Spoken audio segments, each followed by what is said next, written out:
బాబా అని పిలిచిన పలికే దైవం శ్రీ సమర్థ సద్గురు షిరిడీ సాయినాథుడు. నీటితో దీపాలను వెలిగించిన, ఊదితో రోగాలను తగ్గించిన అది ఒక్క బాబావారికే సాధ్యమైనది.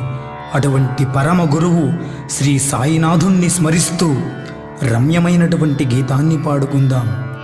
జై బలో సాయినాథ్ మహారాజ్ కీ జై.